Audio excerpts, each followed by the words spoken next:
امریکہ ایران جنگ کی سب بات کر رہے ہیں، یہ بات بھی کر رہے ہیں کہ امریکہ کس طرح ناکہ بندی کیے بیٹھا ہے آبنائے ہرمز کی طرف، اور یہ بھی بات ہو رہی ہے کہ ایران کا جو کنٹرول ہے آبنائے ہرمز پہ، گرفت ہے، وہ بہت زیادہ مضبوط ہے، اور دونوں ملک یہ دعویٰ کر رہے ہیں کہ انہی کی اجازت سے کوئی گزر سکتا ہے، لیکن ایران نے اپنی بالادستی یہاں پہ ثابت کی ہے، اور امریکہ کے بہت سارے دعوے جو ہیں اب تک وہ دعوے ہی ثابت ہوئے ہیں۔ لیکن ایک بات کوئی نہیں کر رہا، وہ بات یہ ہے کہ آبنائے ہرمز کے پاس جو بہت سارے جہاز پھنسے ہوئے ہیں اس پہ موجود لوگوں کا کیا حال ہے، اور ٹریفک جیم کی آبنائے ہرمز میں کیا صورتحال ہے۔ میرا نام ہے اظہر علی خان اور آپ دیکھ رہے ہیں آج کی بات۔ آبنائے ہرمز کے پاس بہت زیادہ ٹریفک جیم ہے، بہت سارے تجارتی جہاز ہیں جو اس امید پر خلیج عمان کی طرف کھڑے ہوئے ہیں، بحیرہ عرب کی طرف کھڑے ہوئے ہیں کہ جیسے ہی ان کو کوئی گرین سگنل ملے گا، جنگ تھمنے کی خبر آئے گی، سیز فائر میں توسیع کی خبر آئے گی،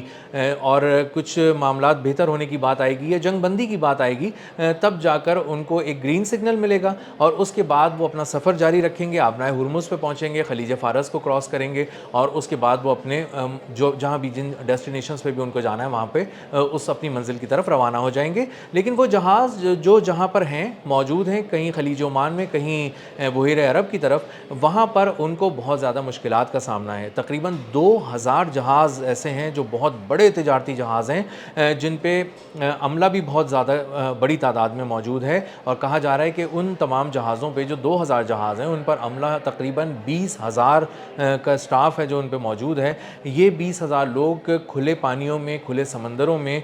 بے یار و مددگار ہیں، اور بہت زیادہ پریشان ہیں، تکلیف میں ہیں، اور بہت سی سہولتیں ہونے کے باوجود بھی وہ بہت زیادہ کرب سے گزر رہے ہیں۔ اقوام متحدہ کی جو میری ٹائم ایجنسی ہے وہ اپنے اعداد و شمار میں بتا رہی ہے کہ 2000 جہاز جو مختلف سمندر کے مقامات پہ پھنسے ہوئے ہیں، اس پہ 20,000 کے قریب سیلرز موجود ہیں، 20,000 کا سٹاف موجود ہے، اور وہ بہت زیادہ مشکل میں ہے۔ سب سے زیادہ ان کو جو مشکل درپیش ہے وہ بہت زیادہ ڈیوٹی لمبی دینے کی وجہ سے ہے، وہ بہت زیادہ تھک چکے ہیں، ذہنی دباؤ کا شکار ہیں، نفسیاتی مسائل سے دوچار ہو چکے ہیں، اور اپنے آپ کو بہت زیادہ اکیلا محسوس کر رہے ہیں، اور ان کو کوئی سننے والا بھی نہیں ہے، کیونکہ بہت سا رابطہ جو ہے وہ ان کا نہیں ہو پا رہا، اپنے پیاروں سے بھی، اپنے آفیسز سے بھی، اپنے دفاتر سے بھی، اور ہر جو سیلر ہے وہ چاہتا ہے کہ وہ اپنے گھر فون کرے، اپنے گھر والوں کو اپنی مشکل بتائے، اور انہیں بتائے کہ وہ بیچ سمندر میں کس طرح ایک خراب موسم میں پھنسا ہوا ہے، اور جو سمندری موسم ہے وہ ویسے ہی بہت سخت ہوتا ہے، اور سمندر سے لڑنا، اس کے موسم سے لڑنا واقعی ایک دل گردے کا کام ہے۔ تو اس کے جو وہاں پہ سیلرز موجود ہیں وہ بہت زیادہ مشکلات کا شکار ہیں، وہ چاہتے ہیں کہ وہ کسی سے بات کریں، اپنے اکیلے پن کو دور کریں، لیکن ان کے لیے ایسی کوئی سہولت موجود نہیں ہے۔ اسی کے ساتھ ساتھ ان کی من پسند، اب جب انسان پریشان ہوتا ہے تو اپنے من پسند کھانوں کو بھی یاد کرتا ہے، اس کا دل چاہتا ہے کہ وہ کچھ کھانے ایسے کھائے جو اس کو پسند ہیں، لیکن وہاں پر تو ابھی ضروری ہی ایسا خوراک موجود ہے جہازوں پہ، کیونکہ وہ بہت طویل سفر کرنے کے بعد اس آس میں یہاں پہنچے تھے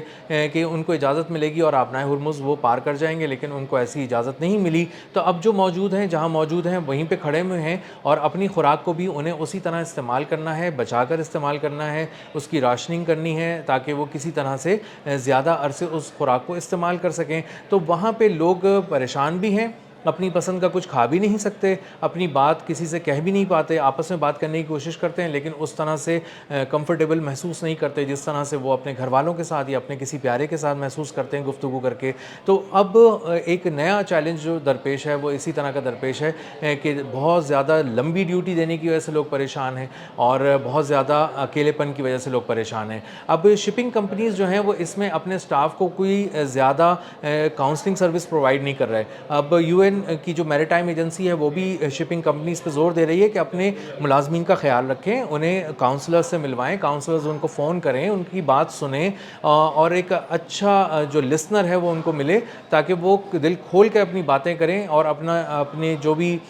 دل کی تکلیف ہے اس کا اظہار کریں، اور اس کے بعد جو کاؤنسلر ہے وہ ان کو کنسول بھی کرے، ان کی داد رسی بھی کرے، ان کا خیال بھی رکھے، ان سے اس طرح کی بات کرے جس سے ان کا دل مزید مضبوط ہو اور انہیں ہمت ملے بجائے اس سمندر کے موسم سے لڑنے کی، ان حالات سے لڑنے کی جو وار زون میں موجود ہیں، چونکہ وہ ایک جنگی ماحول میں موجود ہیں، انہیں لگتا ہے کہ کبھی بھی یہاں پہ ہمیں نشانہ بنایا جا سکتا ہے، کبھی بھی ہمیں کہا جا سکتا ہے شپنگ کمپنی کی طرف سے کہ اب ہماری کچھ بات ہو گئی ہے،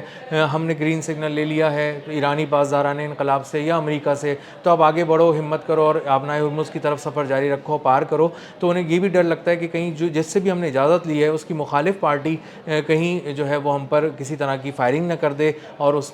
کی وجہ سے ہمارے جہاز کو کوئی بہت بڑا نقصان نہ پہنچ جائے اور ان کی زندگیوں کو بھی ظاہر ہے نقصان نہ پہنچ جائے. یہ ایک ڈر ہے، ایک خوف ہے، کیونکہ وار زون کے اندر ہیں وہ لوگ، تو اس لیے ان پر بہت زیادہ نفسیاتی دباؤ ہے. اب اس نفسیاتی دباؤ کو دور کرنے کے لیے نہ شپنگ کمپنیز کچھ کر پا رہی ہیں اور نہ ہی کسی اور طرف سے ان کو کوئی مدد مل پا رہی ہے. بہت سارے ممالک نے خوراک تو پہنچائی ہے، جو بھی ان کے سمندروں کے قریب ہو سکتا ہے موجود جہاز اس وہاں تک ممکن ہو سکتا ہے، تو قریب کے ممالک سے انہوں نے تھوڑی بہت چیزیں منگوائی تو ہیں، لیکن ان کے دکھ کا جو ایک مداوع ہے وہ اسی صورت میں ہو سکتا ہے کہ یا تو جہاز آبنائے ہرمز کو اس طرف سے پار کر لے، یا ان کو ایک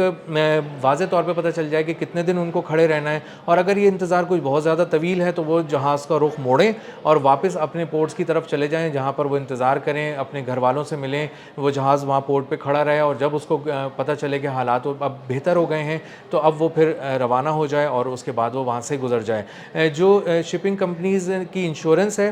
اس کے ریٹس بھی جو ہیں وہ 4 گنا ہو چکے ہیں، اور بلکہ کئی شپنگ کمپنیز کو تو انشورنس مل ہی نہیں پا رہی، یہ بھی مسائل ہیں. اس کی وجہ یہ ہے کہ ان کو پتہ ہے کہ جو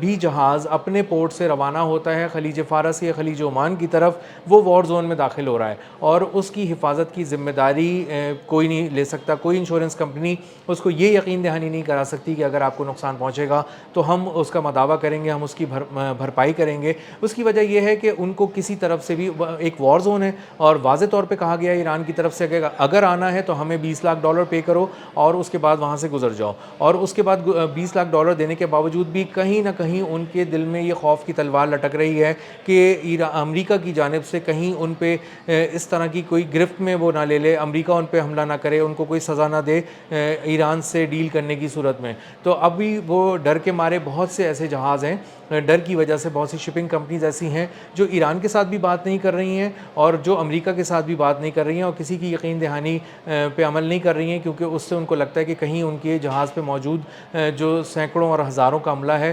اس کی زندگیاں خطرے میں نہ پڑ جائیں. تو آبنائے ہرمز کی دونوں طرف اس وقت صورتحال جو ہے وہ جہاں ایک جنگی ماحول ہے، جہاں ایرانی پاسداران انقلاب کا ایک مکمل کنٹرول ہے، امریکہ بھی ناکہ بندی کیے بیٹھا ہے، وہیں پہ بہت سارے جہاز جو ٹریفک جیم میں آبنائے ہرمز میں پھنس گئے ہیں، جو 2000 جہاز ہیں، 20,000 کا عملہ ہے، ان کو تکلیف ہے اکیلے پن کی، ان کو تکلیف ہے، پریشانی ہے کہ ان کو ان کا من پسند کھانا نہیں مل رہا اور ان کو اپنے پیاروں سے بات کرنی ہے، وہ ان کی آواز سننے کے لیے بیتاب ہیں، مختلف پیغامات بھیجتے ہیں لیکن اب بھی ان کی بات اپنے پیاروں سے نہیں ہو پا رہی. تو ہم یہ کہہ سکتے ہیں کہ جنگ بندی کا امریکہ اور ایران کے بعد جسے سب سے زیادہ انتظار ہے وہ آبنائے ہرمز میں پھنسے ہوئے وہ 20,000 سیلرز ہیں جن کو پتہ ہی نہیں ہے کہ ان کو پلٹ کر اپنے گھر جانا ہے یا آگے کسی ڈیسٹینیشن کی طرف جانا ہے. وہ وار زون میں پھنسے ہوئے ہیں، اکیلے ہیں، تنہائی کا شکار ہیں، بہت ہی نفسیاتی دباؤ کا شکار ہیں اور آنے والے جو دن ہیں ان کو یاد کر رہے ہیں کہ وہ کتنے مزید سخت ہو سکتے ہیں، کیونکہ ان کو ابھی تک کوئی گرین سگنل آبنائے ہرمز پار کرنے کا بھی نہیں ملا ہے اور اپنے ممالک کی طرف واپس موڑنے کا بھی ان کو کوئی سگنل نہیں ملا ہے. اب تک کے لیے اتنا ہی، ملتے ہیں اگلے ولاگ میں کسی نئے خبر، نئے تجزیے اور نئے زاویے کے ساتھ. اللہ حافظ.